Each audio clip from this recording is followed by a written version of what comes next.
What's up, YouTube? It's your girl Meg, and I am back with another video.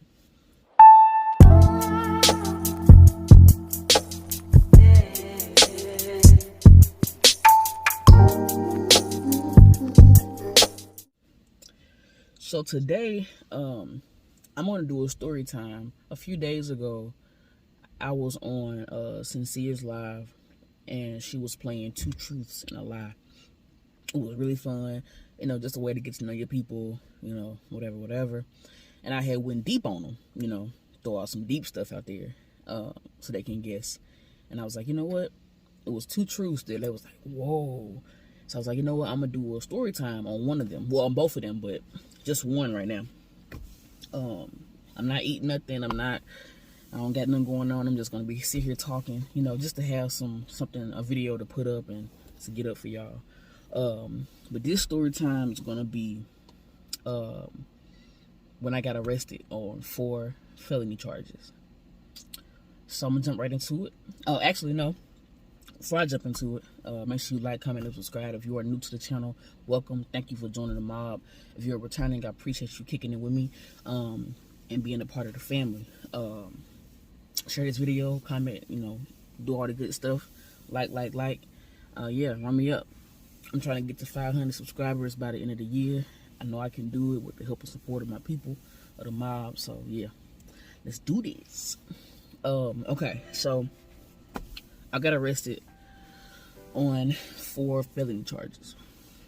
This happened. Well, actually, so I'm gonna start from the very beginning. I'm gonna try to keep it in chronological order. So I had just moved into a new apartment January 2nd of 2015. Now, I live in a college town, which means there's a lot of apartments that are designed for college students. So I lived in a college apartment, and what it is everybody's on their own lease. Every room is on their own lease. You could be roomed with complete strangers or people you know. This go around, I had an apartment, a 3-bedroom apartment with 2 other people that I did not know. I had just moved in January 2nd, 2015. At the time, I was a full-time employee at McDonald's, working from 10 p.m. to 6 a.m. And I was a full-time barber student, going to school from 11 to 5. So this particular day, January 2nd, moved in, everything was cool. Had my dog, Django, with me. Everything was cool. Met my roommate. One roommate I always kind of see because he was a barber too. So he would always be cutting hair and stuff, and I would be talking to him, rapping with him. Whatever was cool. He seemed like a nice person.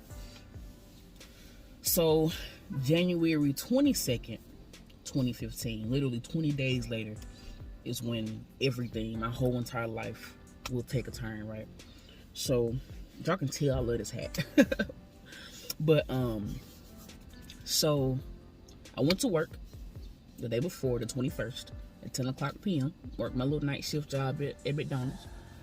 At the time, I did not have a car, so when I got off at 6, I would catch the bus home. The bus was about maybe a 45-minute ride, because of course you got to go the whole route, go back to the hub, switch buses, then get to the bus that you need. So I'll probably get home, actually, probably a little longer than that. I'll probably get home a little bit after 7 a.m.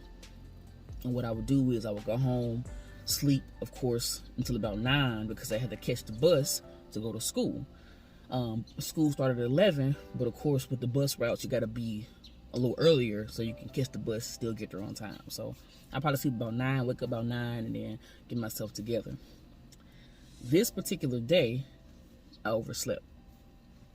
Right, so I got a phone call from one of my best friends. Was like, hey, we got a class, we gonna go eat Mexican food, you down? I was like, nah, bro, I gotta go to school. And he called me, I know, about 9:30. I saw the time, but my brain couldn't wrap around like what time it was, so I ended up going back to sleep. Right, so I went back to sleep. Now I get woken up by a boom, boom, boom, boom, boom, boom, boom, boom, boom at my room door. Right, my room door. So I'm in the bed, sleep, my dog barking, going crazy, and all I hear is police, police, open up, open up. boom, boom, boom, open up, open up. So I'm panicking. I'm not really panicking, but I'm like, what the hell is going on? You know what I'm saying? So I get up out the bed, get my little blanket around me, and he was like, police, open the door right now, control your dog before I kill him. That's exactly what he said. Some white dude. And then I'm like, what's going on? I'm in here asleep, bro. Like, what y'all got going on? He said, come out the room right now. So I'm like, okay. So I put some clothes on, come out the room. I walk into my living room, and it's 8 men in my living room that I don't know who they are. Have no idea who they are, right? So I'm looking around, because I'm like, I don't know who y'all is, but where is my roommate, Brandon? They call him Big B. I said, where's Brandon? And it was like, everybody looking like, I don't know. Some dude said he went to go get some alcohol. So I'm guessing these are his clients ready to get chopped up. He said he went to go get some alcohol. So I'm like, so police are at my house, at my door, beating my door down, and my roommate left y'all just here without supervision, pretty much. And he went to go get some alcohol. And he was like, yeah. And that was, just looking real stupid in the face. So I'm like, I said, bro, is he in his room? Like, somebody be talking. Y'all need to be talking now. Is he in his room? And they was like, no, I don't know. Somebody was like, no, I don't know. Now, I don't know if what was in there, who in there. But the thing is, they was knocking on his bedroom door. But they kept saying, oh, we can't bust in. I'm like, y'all just damn near busted my shit. You can't bust in his door. And then the office manager came up, trying to figure out what's going on. And I said, bro, it's making no sense. I said, this nigga is in his room. I said, all these men are out here. Y'all got the police coming to my door. He's in his room. The office manager's looking at me like, oh, we can't go in there legally. We can't go into his room, blah, blah, blah, blah, blah. I'm like, okay. I'm like, what's going on? And they said, well, drugs is what's going on. And I said, okay. I said, well, we've been plotting on this house for a minute. And we was set up downstairs. We seen people throwing weed out the window from the top floor. And I said, okay. He said, and they pretty much asking, so who weed is it? Whose drugs is it? And I'm like, I said, I can assure you don't mind, and ain't mine, because first of all, I don't even smoke. I don't smoke. I didn't smoke then, I don't smoke now. Period. I don't smoke. So they like, well, if y'all don't say nothing, y'all don't talk, y'all all going to jail. And I said, me? Like, I'm going to jail, and I just woke up. You knew I just woke up. You woke me up out of my sleep, and I'm going to jail because these niggas ain't talking, ain't saying nothing. I said, yeah, you in the house, this your house, y'all all going to jail. I said, okay. Y'all didn't talk ASAP. So I sit down and like, nah, somebody to say something now. He gave them 5 seconds. They ain't say nothing. They cuffed all of us, right? At this point, my heart dropped out of my chest to my feet. They said, y'all are getting arrested on 3 felony charges for tampering with evidence, for apparently throwing the weed out the window, for conspiracy, for not saying anything, and for drug possession. A felony amount of drugs. That's a lot of, I forgot how much they said, but it was so much. And I'm just trying to figure out, first of all, why is it here? Who's carrying that much around them and be throwing out the window? What the fuck is going on? Excuse my language. So I'm literally about to get arrested. Get off work, overslept, and get woke up to some cuffs, about to get arrested on 3 felony charges. The office manager, looked at me right in my eyes. He said, Meg, I got you. I know you ain't got nothing to do with this. When you get out, everything's gonna be cool. Just cooperate. I got you when you get out. This will be okay. I said, okay, bro. I said, okay. But in my mind, I'm panicking. I walk downstairs. I'm literally having to call somebody. When I get down, I was like, my tears in my face. I can't even breathe. I'm hyperventilating. I'm crying so hard, y'all. So I'm like, can I please use my phone real quick? So we sat out there for a minute because they had to arrest all of us at once before they can drive off. So I called my best friend who called me. They pull up so quick. And they said, bro, what is going on? I said, bro, I don't know. I'm getting arrested on 3 felony charges. It's some drug. They got drugs in the house. I don't know who these folks is. My roommate ain't nowhere to be found. I don't know what's going on, right? So they drive me to the precinct, get booked in. I know I sat in there all day for hours, bro. Cold, freezing. They didn't let me put no clothes on. I literally had a t-shirt and some shorts. Freezing, bro. Freezing. And I sat in there for hours. Got booked in, which means when you ain't never been to jail, if you get booked in, which means the charges are on you now. Now you got to go to court and all this stuff.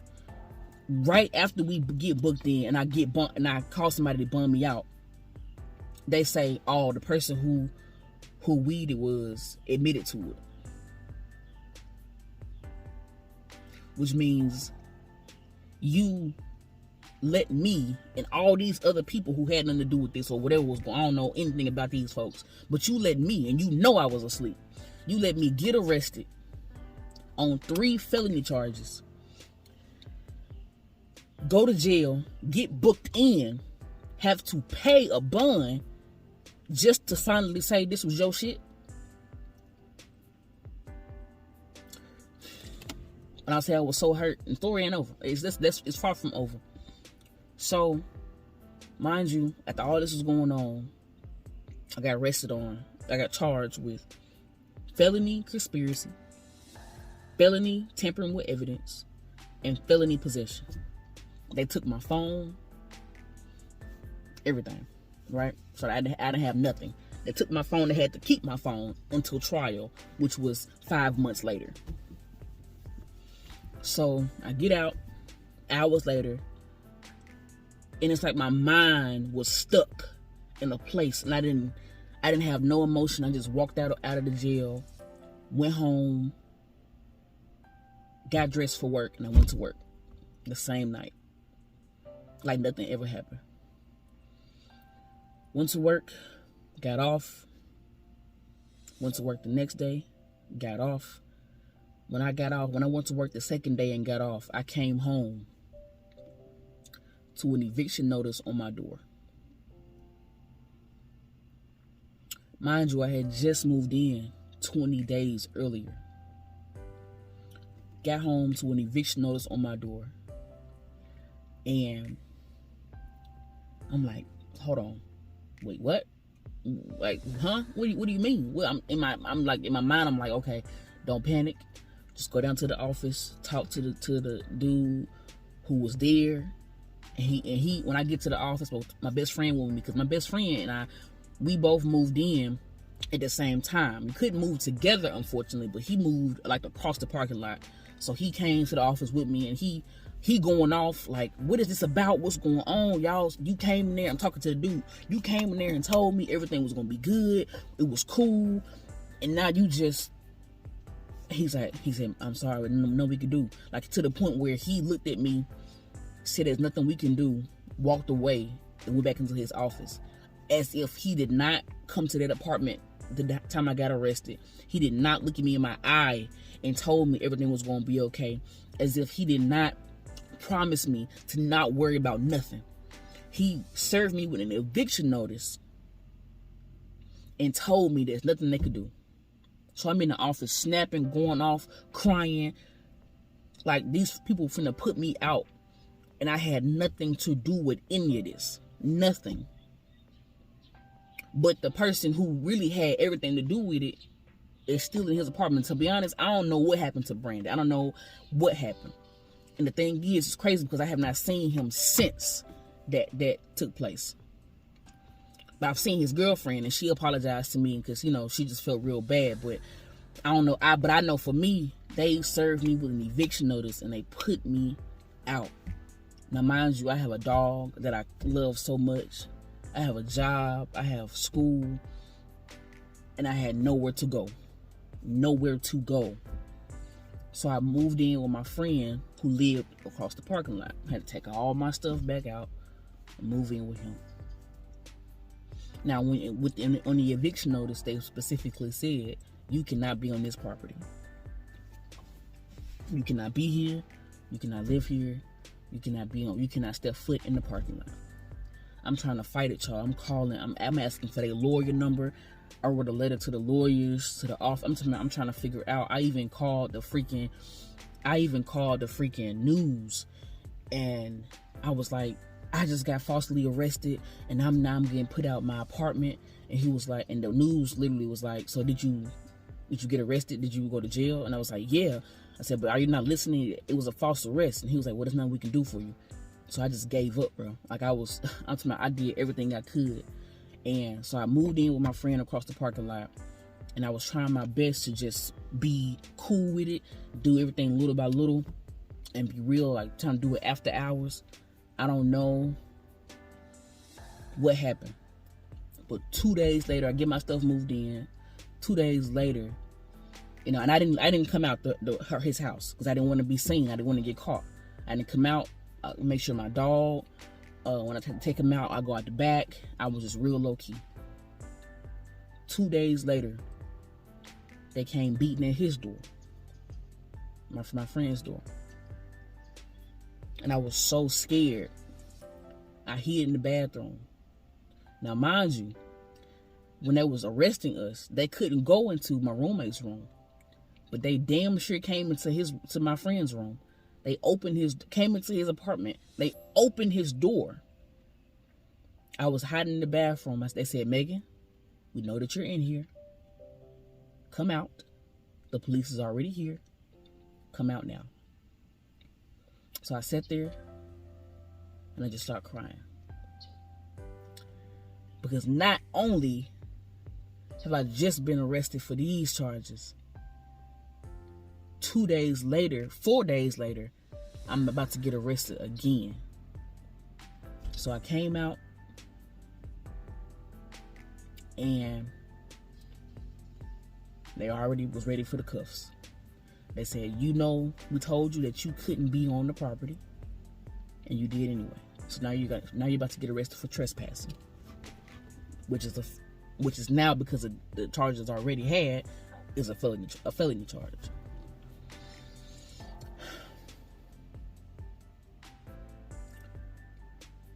So I'm panicking, going crazy. My friend Sherman, he's making calls. Everybody's trying to figure out what's going on, what to do. But this time I was just calm. I was super calm. I was like, it was a woman this time. Let her take me to the precinct. And I told her, I was kind of explaining to her what happened. I was real calm. I really couldn't talk, but I was trying to get her to understand what was going on. So this is within a 4-day period. I get arrested twice on 4 felony charges and evicted. And I had nothing to do with this. And at the time, I was young, so I was 23 6 years ago. I was 22. So I really didn't have no money for no lawyer. I really didn't have no guidance for somebody to tell me what to do and how to fight this. I didn't have no resources. I didn't have nothing. I didn't have nothing on nobody. I was literally doing this shit by myself. So I went to jail again on a trespassing charge. Got out and went to work again. At this point, I had to really figure out where to go, and nobody would take me with a dog. Nobody would let me come in if I had a dog with me.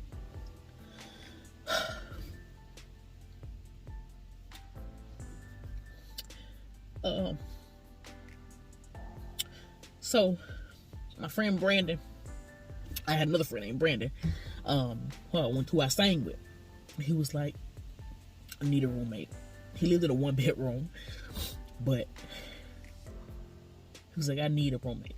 He said, so this timing is perfect. What you going through and what I need. So I moved in with him. He said the dog can't come. I was desperate at this point. I was depressed. I was trying to figure life out. It's okay. So, but he instantly, as soon as I got out of jail, he was like, you know, you can come on with me, but the dog can't come. So I said, I was really trying to figure out what I was going to do with my dog, Django. You know, calling around, asking. And finally was like, you know what? I got to just take him to a pound. So I took him to a doggy daycare. And I paid $100 for them to keep him. And they said, you know, this is just for the weekend, right? And I said, yeah, I'll be right back. I'm coming to get him. I promise I'm coming to get him. I'll be right back. I paid $100. To take my dog, and then knowing good and well that I was not going to come back and get him because I couldn't. But I had to make a choice at that point to either have somewhere to live or my dog. So I gave him up. To this day, I still don't know. You know, I'm pretty sure. I don't know if he's dead or alive or something. I don't know. But so I moved in with Brandon. I stayed with him for a while. See, and mind you, like I said again, I didn't have no phone. I didn't have nothing. No means of communication with nobody. My trial wasn't until May. My court date wasn't until May. And so I just kind of fell into this depression. I was like, man, Lord, why me, bro? Like, I'm in school, I work. Like, what did I do? You know, I've been arrested. I've been evicted. I did nothing. What did I do to deserve this? Why me? So I was like, barely talking to anybody. I wasn't just going to work, coming home. Going to work, coming home. That's it. And my body was so tired. My mind was exhausted. I was so down and out, y'all. So down and out. I finally had the trial, of course, and everything got dismissed. I still have the dismissal papers because, of course, I need those. Everything was dismissed. All 4 of the charges. Get my phone back. So, you know, I had a little more life in me. But in the midst of, before the trial, in May, I actually quit McDonald's in April. And Brandon was like, you know, if you ain't happy, just quit. I said, okay. I didn't go back. It was in April. And so I was looking for other jobs, you know, because I wanted to be able to help him. Even though he told me I didn't have to help him. He didn't need the help. He just wanted somebody to be there with him. I was looking for a job, and I finally got a job. I finally got the job that I had before I resigned. I had that job, worked at I did tech support, and I got that job in August of 2015, and worked there until 2020. And I finally moved out from him in October. And kind of started picking my life back up.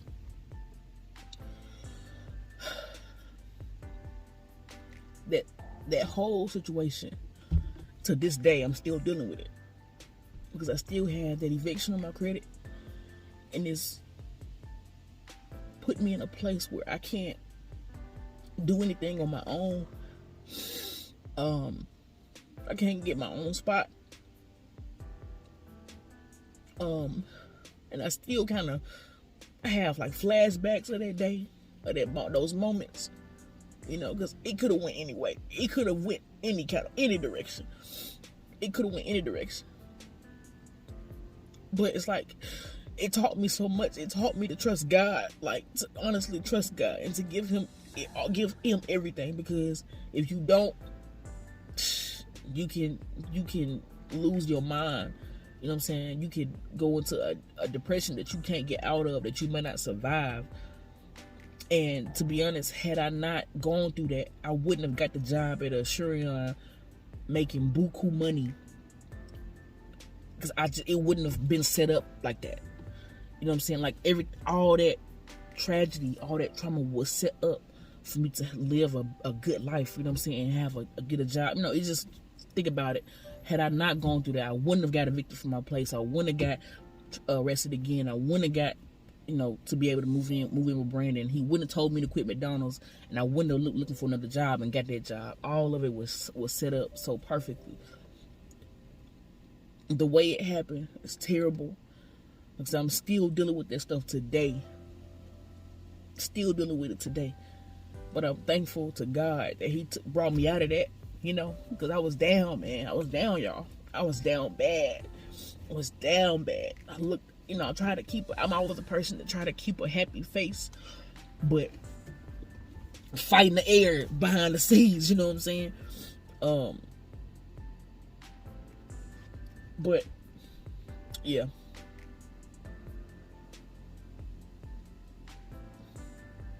It was a rough time in my life. It was a rough time for me. But I'm glad I came out of that. Like I said, I'm still dealing with it. But I'm just taking it day by day. It was 6 years ago. Almost 6 years ago. But I'm just taking it day by day. And I try my best to stay positive always. Because I done been through some stuff. That ain't the first time I got arrested. I done got arrested another time. Other times, you know what I'm saying? Just and everything, every time I've gotten arrested, it has not been my fault. And I can prove it. But yeah, that's my story time of how I got arrested. I wasn't trying to cry, but if you ain't never lived it, I mean, it's hard, it's tough. It's a tough spot. But thank y'all for watching. Thank y'all for tuning in to the video again. Like, comment, and subscribe to join the mile, join the family. Yeah. And treat people right, bro, because you never know what people going through. You never know. You just never know. So treat folks right. Do right by folk. People is dealing with some stuff. It could be years ago. Some stuff that happened. Folks still dealing with it. You know what I'm saying? So just treat folk right. You don't want people to be overwhelmed because you got a negative energy around you. So just be happy. Love God. Trust God. And be kind to people. And do right by folks. And that's it. Meg is out.